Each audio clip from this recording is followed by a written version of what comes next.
Hi everyone, welcome to my channel. Thank you so much for heading over and watching my video. My name is Taylor. I'm a US American that's been living and working in Germany these past few years. Last Saturday I actually had my birthday and I got the perfect gift from you guys. I reached 1,000 subscribers, so thanks to everyone that has subscribed. Today I'm going to be talking about the differences in higher education between Germany and the United States. So not just university, that's going to be the main focus though, but also on things like technical school and apprenticeships, or the German equivalents for them anyways. So I think that you guys should know this by now if you've watched some of my other videos, but I came over my first time to Germany when I was 18 years old, and I was coming here to pursue my bachelor's degree. I went to a small private international university in Germany, and it's called Jacobs University if you want to look it up. And while I was getting my bachelor's, I met my partner, and he was at the time getting his bachelor's at a public university, and he also went on to get his master's at a public university.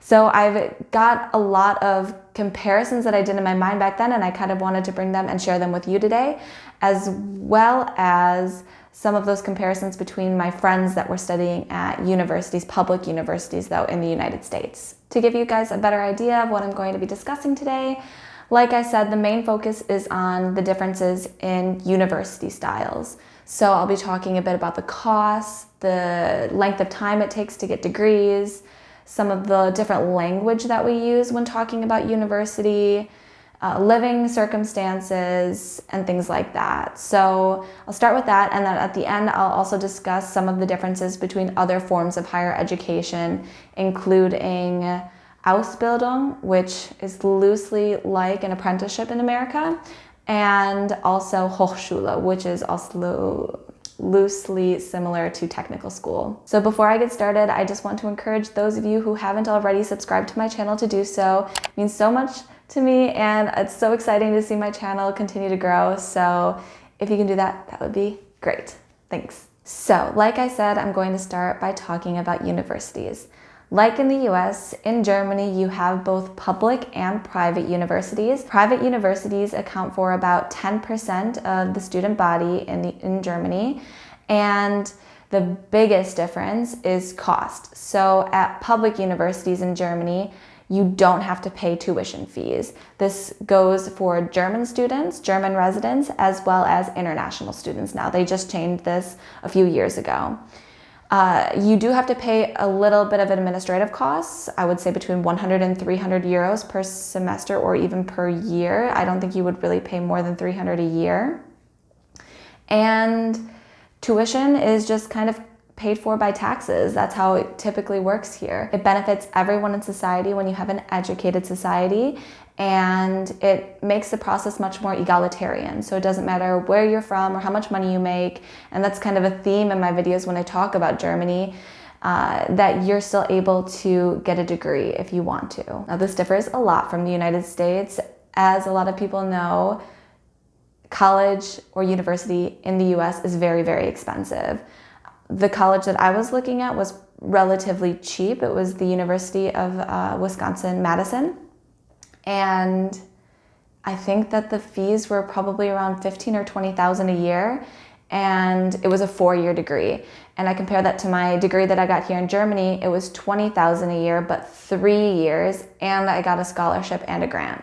So that was still much cheaper. I'm still in debt, and that's something that's very common among American students, is that students that graduate are just completely riddled with debt. I have friends that have anywhere up to 100 grand in debt, and I'm on the lower end at 30,000 in debt, having not studied in the US. So there's some people that obviously have wealthier families that are able to support them financially in order to get their degrees, which is quite unfair in my opinion, because that allows them, like, they already come from a wealthy family, they get sent off to university, they don't have to pay for it, so they're not riddled by debt, so they already have a leg up, if that makes sense. So it's just kind of this like cycle of keeping wealth in a certain population, if that makes, yeah. So now I do know some German students also have debt when they graduate. They take out state loans similar to FAFSA, what we have in the US, so low interest rates. and they actually don't have to pay it back right away either. They have a very long grace period of, I think, 5 years is what my partner has. And this is just for living costs. So it's just a supplemental income. It's nothing, usually people don't take out more than a couple €1,000, maybe up to 10,000 euros. I also just wanted to mention that you get some benefits when you also pay for your administrative fees at public university in Germany. And that includes, for example, your semester ticket. So it's a public transportation ticket that will allow you to get to and from your university, and it's valid for the entire region that you live in. So that was kind of a big topic. That's one of the main differences between university in Germany and the US. I'm not going to go too much into private universities. They're a bit more specialized. They have some specialized degree programs. If German families have the money to pay for them, that's their decision. I went, like I said, to a private university. There were also Germans there, and you had the feeling that the Germans that went there did come from families that had quite a bit of money. You didn't really have, because why would Germans otherwise decide to go to private university when it's so expensive? But we did also have quite good connections at the university. We had a lot of great connections to companies. Lecturers and professors that came to teach at our university also had good connections to the private sector, and also it was a great opportunity just to network. And we had a lot of administrative support as well, mostly because we were paying more for administrative costs. So that was maybe a difference between my experience and my partner's experience at public university in Germany. Okay, I talked a lot about costs. Now I want to move on to the next topic, and that is the application process. So it is very well known that in Germany you have something at the end of your secondary schooling or your high school, as we would call it in America, career, and that is the Abitur. So you get at the end of your schooling, your secondary schooling, a grade, and you get grades for subjects and then an average grade, and this is based off of your last 2 years of school, and then also your final exams, or the Abiturprüfung. And it's a bit complicated. I'm not going to go into too much detail, but they're weighted differently, these things, the exams that you take and the classes that you have, and you need to take specific faculty subjects, kind of. So you would have to take one natural science, one social science, one language, and that's how they come up with this grade. And I will discuss grading later, but just say you get this grade at the end. And this grade is very important for when you apply to university. This is the first thing that they're going to look at and really focus in on, and that's going to determine not only where you can study, but also what you can study. So for example, when you want to study medicine, you need a really, really, really good Abitur grade. And if you want to study something that maybe has a lot of places open in Germany, because it has a lot to do with competitiveness, then you wouldn't need as high of an Abitur score, and you would more easily be able to get in with more of a mediocre score. So this varies a lot differently from the American approach. Not to say that German universities never take these things into account. If they're kind of on the fence about someone, they would look into these things. But we have a more holistic approach in the United States, I would say. And we look at many different things. So obviously your grade point average, your GPA, so the average that you get of all your classes in high school, but that's 4 years, matters a lot. Your SAT or ACT exams matter a lot, but they also look at things like the volunteer work you did in school, the extracurricular activities you had, so both clubs and sports. How active were you outside of your academics? And you would probably also write some essays about why you want to study there, or who was someone that you aspire to be, or I have no idea what they would ask in essays. I don't remember what I wrote my essays on for Madison, but there's some typical questions they would ask you for your essay portion. So much more holistic, I would say. I know there are some programs here in Germany that would ask you to write essays, and that would maybe give you a leg up in the application process, but it's a different system for applying, I would say, definitely. Of course, in the US, there are also some negative things that some universities would take into account. We've kind of seen a little bit of that with the whole scandal with Becky from Full House thing, where she paid a lot of money to get her kids into school.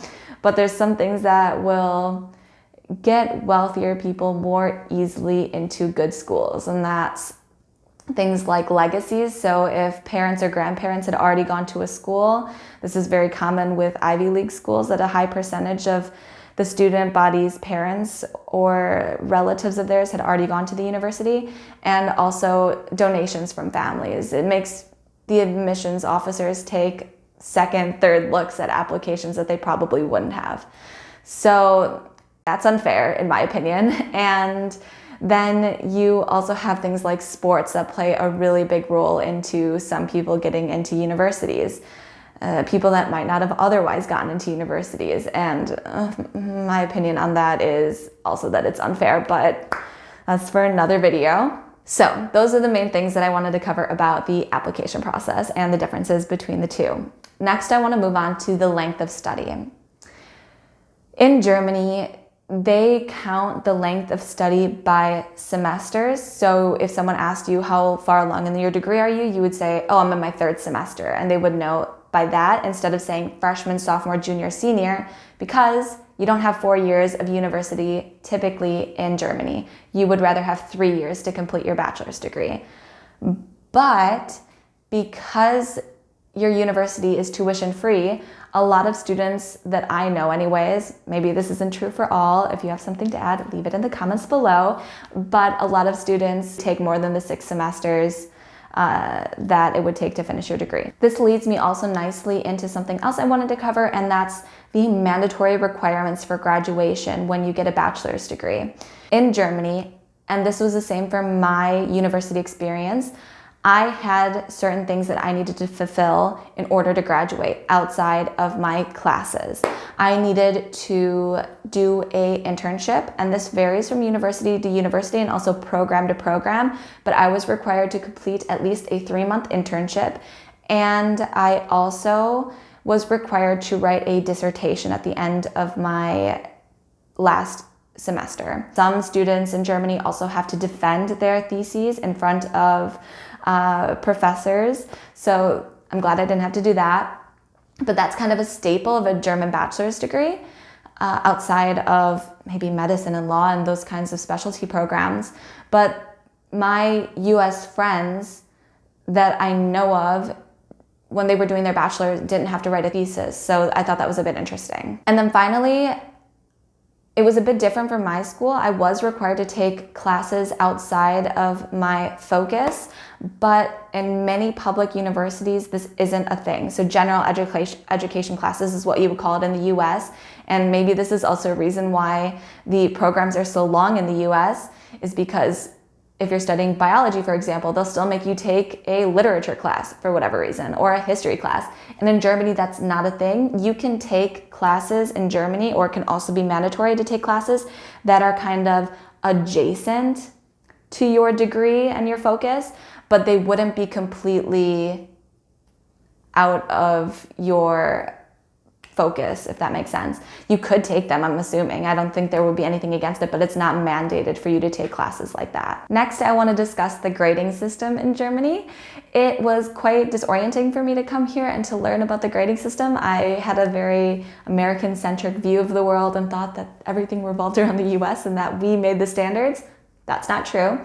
In Germany, they have a system where you have a grade from a 1.0 to a 5.0, and this might differ between universities, but for me, a 4.67 was failing. Everything below that.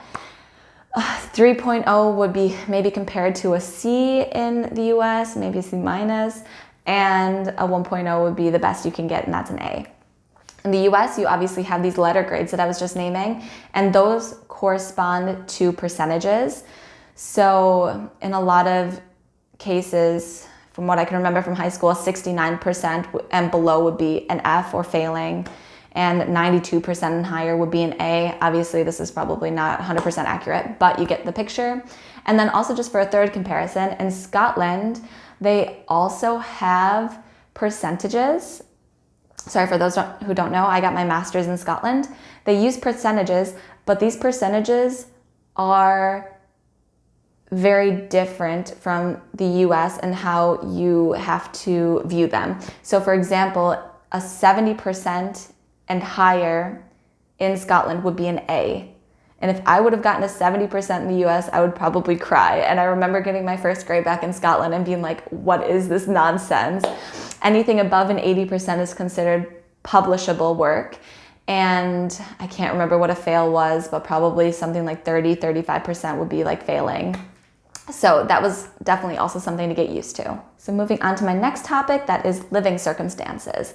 So in Germany, it is often the case that you don't necessarily have a confined campus. In some older universities you do, but in many of the newer universities or more modern universities, they're kind of integrated into cities. And they don't also necessarily have dorm buildings. What they do have, and this is similar to my Scottish experience, the university does buy apartment complexes, and those are considered to be university accommodation. And they're more akin to apartments than they are to US dormitories. So you're not sharing a room with someone. This is crazy to me that my friends had to share rooms with people. I thought it was bad enough sharing apartments with people. But actually the majority of students that attend university in Germany will go and find their own Wohngemeinschaft or WG, WG. I'll write it on the screen. And this is pretty much an apartment that you get with a bunch of flatmates or roommates, as you would say in the US, and you probably just share a bathroom and a kitchen, but you have your own separate rooms like a normal apartment. You get it. So there's no mandatory requirement that you have to live on campus. So finally, I just want to talk a little bit about the question of quality. So this is something that I questioned a lot while I was studying in Germany, if I was getting the same quality of education as my American friends.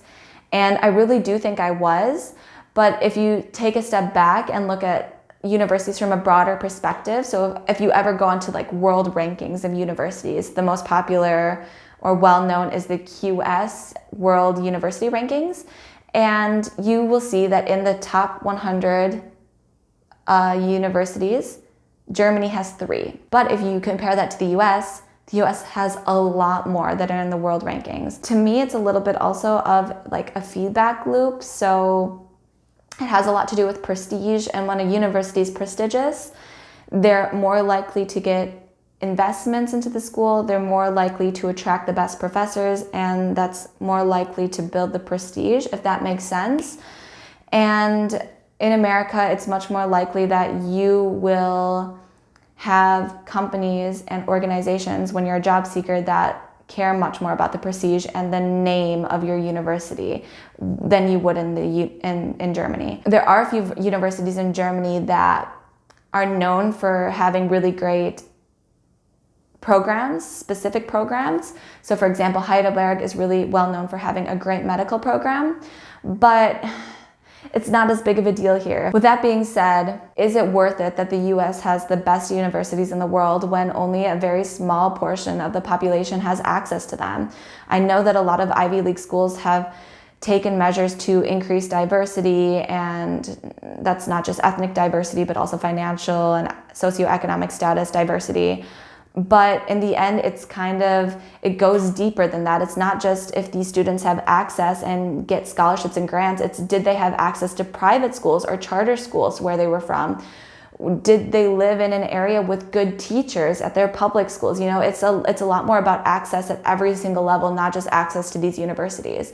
So I don't know if I would say that necessarily the quality that these top universities have outweighs the fact that not everyone has access to them. So that was very long. Those are the main differences that I've noticed between universities. If you have anything else to add, just go ahead in the comments. I read through them all and I try to comment on as much as possible. I just wanted to talk then briefly about 2 other forms of higher education in Germany. First one is an Ausbildung. I'm going to cover this in a different video, but in Germany, it's not necessarily to get that Abitur that I was talking about. You can also choose to leave school earlier. You can stop studying at secondary school at the age of 16 and decide to go and do something called an Ausbildung. This is loosely similar to an apprenticeship in the United States, but in the US, apprenticeships are more for hands-on or manual occupations, whereas an Ausbildung in Germany can be for anything. You can go into finance or management or anything like that. And what it is that you get accepted, you have to apply to a company that has these positions. Every company has to have some sort of Ausbildung position available. You apply there, they accept you, and the company then will have you work for them. You learn on the job, and then you are also part-time going to something called a Berufsschule, or like a career school. I don't know how to exactly say it. And you can be with students from a bunch of different companies as well in this Berufsschule. And you're also getting some sort of salary. So it's probably not as good as if you were working full-time, obviously, but you get enough that you can live off of it. So I guess I just wanted to end it by saying that Ausbildungs are a really great way for students that maybe aren't necessarily destined for university to still make a really great living. You can go into a ton of different sectors. You can go into a ton of different positions doing different things at companies, and you don't necessarily need the theoretical knowledge for everything. There are some things that you'll be held back by if you only get an Ausbildung in Germany instead of going to university. For example, it might be more difficult to climb the career ladder per se, and you might be passed up for promotions or other job opportunities like that, and you might also hit kind of a ceiling where you can't go any farther. But if that's the case and you maybe want to go farther, you can always go back to school. There are a lot of people that choose to go back at a later date when they realize that they maybe want to get better positions at their company that they work at. So that's just briefly what an Ausbildung is. I also just want to talk about something called Fachhochschule. That's my last point that I want to make. So this is, I guess, translated University of Applied Sciences. I would somehow make this more akin in the United States to technical schools. So it's a place that you go to learn material that's more similar to vocational training. It's more hands-on, it's not as theoretical, and there are different requirements when you apply as well. You don't necessarily have to have made your Abitur, whereas you have to have done that to enter university. You can do something called a Fachabitur. Fach is like subject, I guess maybe you could translate it as, and then you could decide to go there. They still have a typical system of getting a bachelor's, and you can also get a master's. Doctorates are primarily designated for university students, but you're able to still get those degrees. I would say that if you have two students that have similar degrees, for example, in economics, and one went to Hochschule and one went to university, probably the one with university would get the job if all other factors were the same, but it's still a really great option for people that want to get more hands-on learning instead of such theoretical work. So you guys, those are the main topics that I wanted to discuss today, the main differences in higher education in Germany. I hope that this helped you. If you have any personal experience or I said something wrong, it happens all the time, go ahead, leave that in the comments, give this video a thumbs up, subscribe to my channel, and I will see you next week, Monday. Bye guys.